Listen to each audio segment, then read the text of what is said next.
Howdy, Compelled Unbeliever here. Today we're going to talk about the war on Christmas and how it started. Spoiler alert, atheists just don't care. It just got real.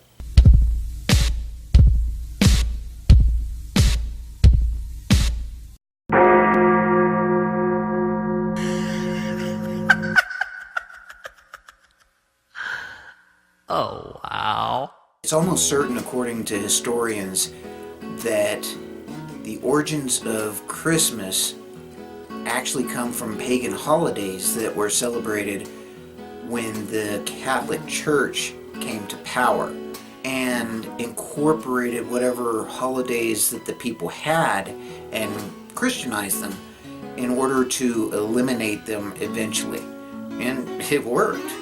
The war on Christmas was kind of accidentally started by a fellow by the name of John Gibson. He wrote a book called The War on Christmas: How the Liberal Plot to Ban the Christian Holiday is Worse Than You Thought. Now, he was actually a Christian, but the book itself wasn't about atheists, and the part about the war on Christmas was actually a political piece about liberalism and didn't have anything really to do with atheism. He was a staunch Republican. In 2005, Bill O'Reilly interviewed him about the book, and it blew up. When he interviewed Mr. Gibson on this book, he made a big deal about the title, the part about the war on Christmas. According to the New York Times, John Gibson was actually shocked at the outcome and what the war on Christmas actually became. And he accredited it to Bill O'Reilly and the title of the book itself, but mostly to Bill O'Reilly. The story itself, as Bill O'Reilly told it, got mega publicity from Fox News. Sean Hannity and others picked up on the story, and it became a very big deal. Remember, this is back in 2005. Every year subsequently, they have put story after story after story about the war on Christmas. Why? Well, it got lots of viewers to their channel. The tone almost immediately became about atheist, not the intent of the author, liberalism. There is no organized attack on Christmas by atheists.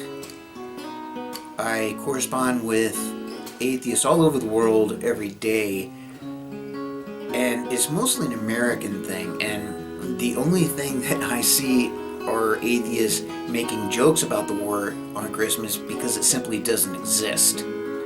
Atheists in general, there's a few nutballs out there, I'm sure, but atheists don't care how people spend their holidays. They don't care how people spend time with their families or in their church or anything else.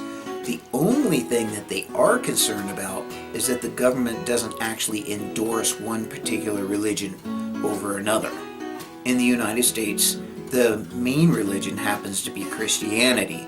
So whenever there is someone that does take issue with, say, a manger scene being on a place that is government property, it is tended to be taken as an attack on Christianity, and that's not the case. When the government allows a particular religion to be endorsed on government property, that is actually a violation of the Constitution. There are occasionally ads like the American Atheist put out on billboards and so forth, dump the myth.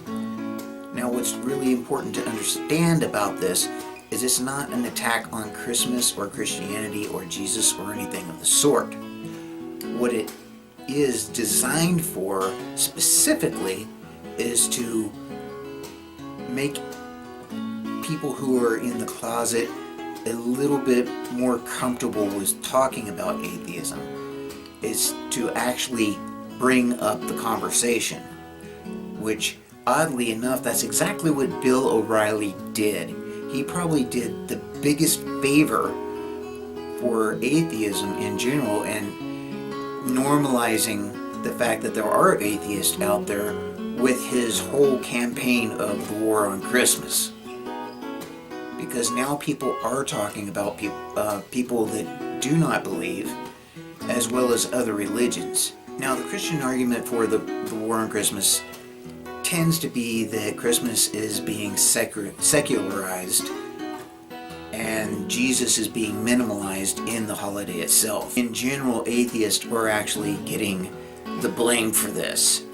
But the interesting thing is there are many polls that have been done, and I'm not going to cite any particular one because the percentage always comes out pretty much the same, that about 70% of the United States are Christians or identify as Christians. The other statistics vary as far as how many atheists there are and those of other religions. But 70% is a huge majority. Not only has Christmas become more secularized, but church attendance at the same time has plummeted. In general, Christians themselves are actually attending church less and showing less interest in the church itself.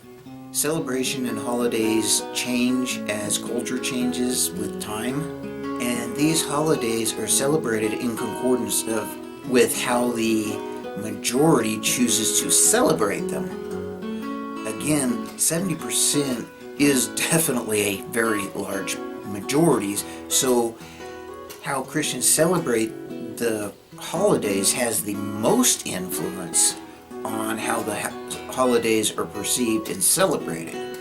That being said, if they are becoming more and more secular, then it is the 70% that are becoming less and less concerned with the Jesus part of Christmas. It's actually Christians that made Christmas, the time of Christmas, that was a pagan holiday, into a Christian holiday, the celebration of Jesus' birth. No one knew when Jesus was born. It was chosen to correlate with pagan holidays. Therefore, it is a Christian holiday, but it is also still, and always has been, a secular holiday. Now, if the religious aspects, the Christian aspects of the holiday are being diminished by the majority, that's something that atheists can't help. And it's also something that atheists don't even care about. Celebrate the holiday however you wish. Just don't expect those who don't believe in your religion to practice your religion. This is Compelled Unbeliever. Happy holidays.